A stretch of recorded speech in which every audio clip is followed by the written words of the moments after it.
Chapter 2, Vulnerability, the ability to be open to others. Everybody knows that kryptonite was the one element that would render Superman vulnerable.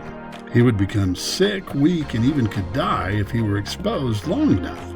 But did you know there were vulnerabilities for almost every superhero? Wonder Woman's vulnerability was created if a man chained her bracelets of submission together. Flash's vulnerability came when he ran too fast. Wolverine's vulnerability came when he encountered the Muramasa blade, a sword that contained a piece of his soul.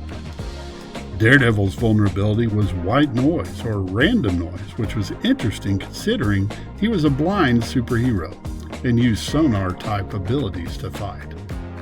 Batman, my personal favorite, had no superpowers, but his vulnerability, ironically, was his own humanity. You could continue with virtually every comic book hero or villain if you look hard enough. What do all these vulnerabilities have in common? It might surprise you, as it did me, to realize that our vulnerabilities are connected to our strengths. Think about that for a minute in your own life. What strengths do you show others that come back to bite you? Does your ability to lead and direct others sometimes cause people to think that you're overbearing? Does your ability to have fun cause others to think you can never be serious? Does your organizational muscles sometimes flex too strongly and you come across as OCD? Does your laid-back, easygoing nature come across to others maybe as lazy? All these traits are personality types that contain strengths and weaknesses. And the more we learn about these things, the better we can deal with them. This is where our vulnerabilities begin, and we must be open to letting people know where our kryptonite begins. The dictionary defines vulnerability as capable of or susceptible to being wounded or hurt, as by a weapon, open to moral attack, criticism, or temptation. Brené Brown, in her book Daring Greatly, How the Courage to be Vulnerable Transforms the Way We Live, Love, Parent, and Lead, explains vulnerability this way. Vulnerability is the birthplace of love, belonging, joy, courage, empathy, and creativity.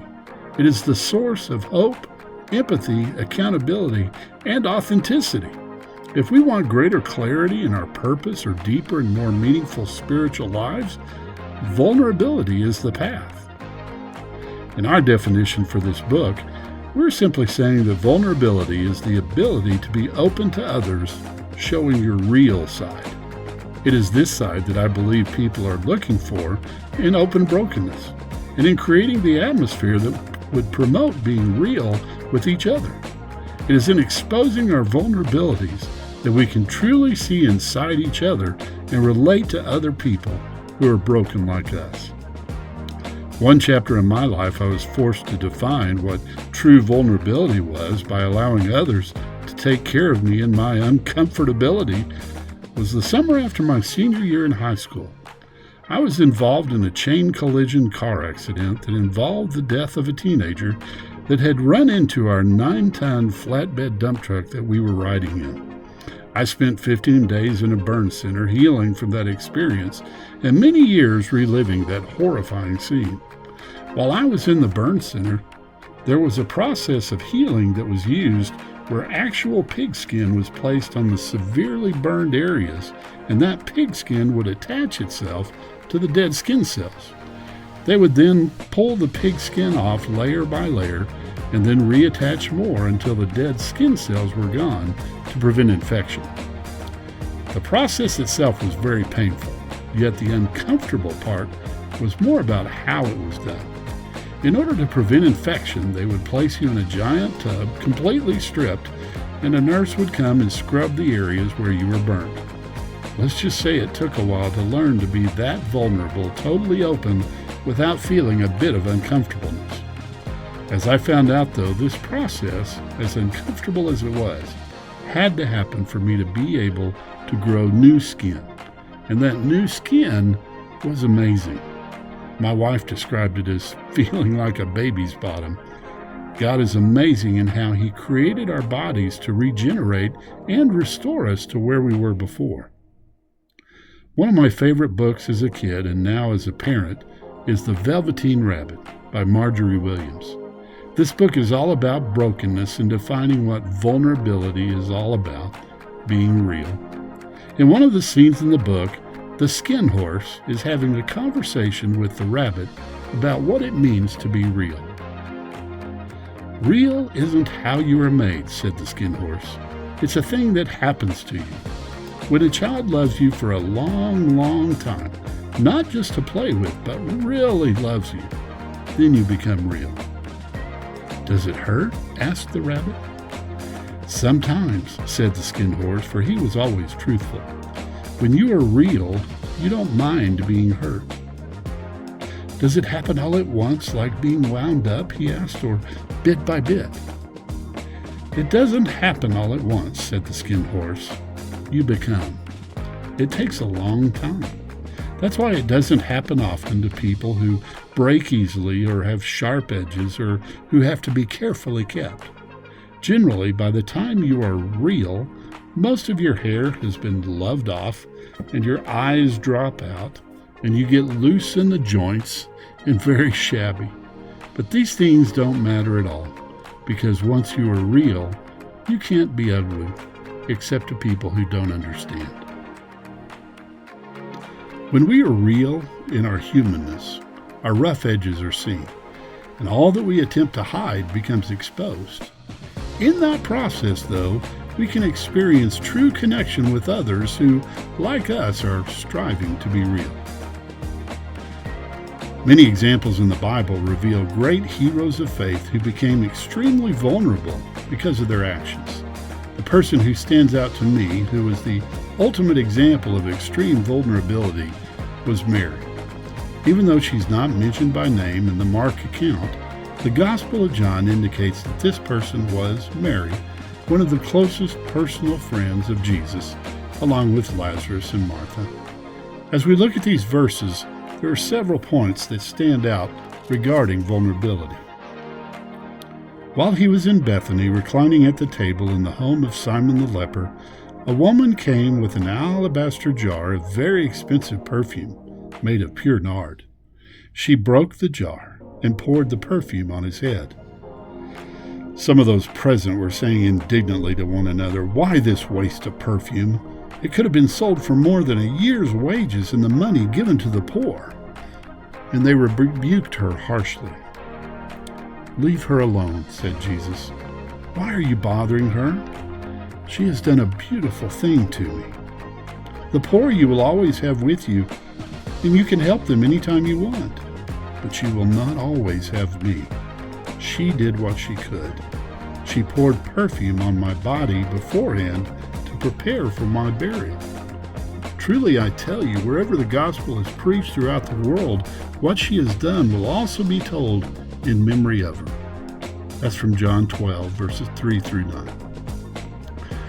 One of the first points we see here is that vulnerability takes sacrifice, and we should expect pushback.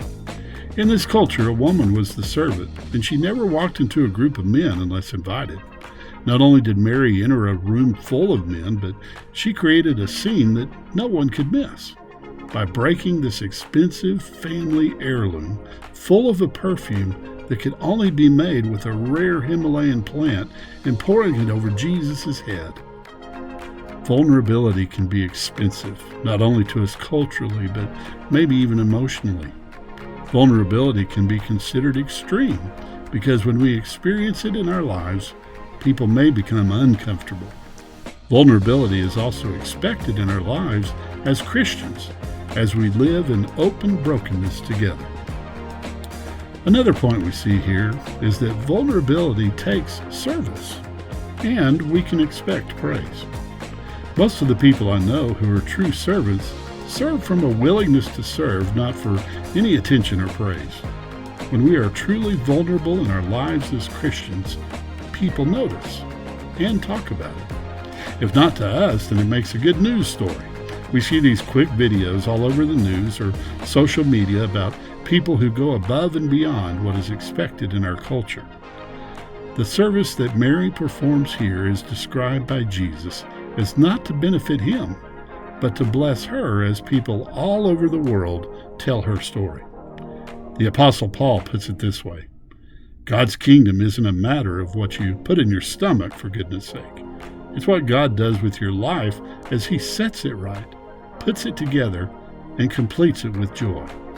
Your task is to single-mindedly serve Christ. In showing our service through vulnerability, we please God and show those around us where our value is based. One of the first things we must do is address our strengths so that we can understand our vulnerabilities. Look at the areas that you're strongest in and see if you can figure out how those traits create a vulnerable spot for you. Many times we have a blind spot that others see, but we have no idea that it exists. Ask some close friends to confide in you and help you understand what they see as your vulnerable spots. By the way, in asking this, you're being extremely vulnerable. This will give you a good idea of where to begin work on becoming more vulnerable. Secondly, we need to be ready for attacks on our vulnerability because it makes people uncomfortable, as well as Satan. As we have started this conversation about being vulnerable, I'm sure you become uncomfortable. When others experience this level of vulnerability, there will be a fight or flight reaction you will experience through them. Be ready for those when they occur, as well as the spiritual attacks you will experience as you go on this journey. Satan does not want this to happen because it works against his plans for ruining this world through closing us off and keeping our brokenness to ourselves. Lastly, we need to watch for opportunities to reveal our vulnerability so others will be comfortable in doing the same. After you've started this process, you will begin to see through an open brokenness filter where you'll begin to have opportunities to share your vulnerability. Be ready for those situations and know they'll come when you begin looking for them. God will bring people together who are searching for the same transparency living that will bless themselves, their families, and the church. When I first began my ministry, the book Living Above the Level of Mediocrity by Charles Swindoll helped me craft my future and solidify my direction. Swindoll's book contained a story quoted from Anne Ortland from the book Up with Worship, in which she masterfully shares this vision of Mary. Here came Mary with her alabaster vase of nard to the dinner where Jesus was. She broke the bottle and poured it on him. An alabaster vase, milky white, veined, smooth, precious, and pure nard inside, gone forever. According to John 12:3, the whole house became filled with the fragrance. Some story. Christians file into church on Sunday morning, one by one by one. They march in like separate alabaster vases, contained, self-sufficient, encased, individually complete, contents undisclosed, no perfume emitting at all. Their vases aren't bad looking. In fact, some of them are the beautiful people, and they become vase conscious of their own vase and of one another's. They're aware of clothes, of personalities, of position in this world, of exteriors. So before and after church, and maybe during, they're apt to talk vase talk. Mary broke her vase. Broke it? How shocking, how controversial. Was everybody doing it? Was it a vase-breaking party? No, she just did it all by herself. What happened then? The obvious. All the contents were forever released. She could never hug her precious nard to herself again. Many bodies who file into church, no doubt, do so because they have Jesus inside of them. Jesus, precious, exciting, life-giving. But most of them keep him shut up, contained, and closed all their lives, and the air is full of nothing. They come to church and sit, these long rows of cold, beautiful alabaster vases, and then the cold, beautiful alabaster vases get up and march out again, silently, or maybe talking their cold alabaster talk, to repeat the ritual week after week, year after year, unless they just get too bored and quit. The need for Christians everywhere, nobody is exempt, is to be broken. The vase has to be smashed. Christians have to let the life out. It will fill the room with sweetness, and the congregation will all be broken shards mingling together for the first time. Of course, it's awkward and scary to be broken. Of course, it's easier to keep up that cold alabaster front. It was costly for Mary, too. May we all, as we contemplate this idea of open brokenness, realize that our broken messes viewed by the world create a beautiful mosaic that God sees. Yet, there's another part of this journey that cannot be left out if we're going to have true open brokenness.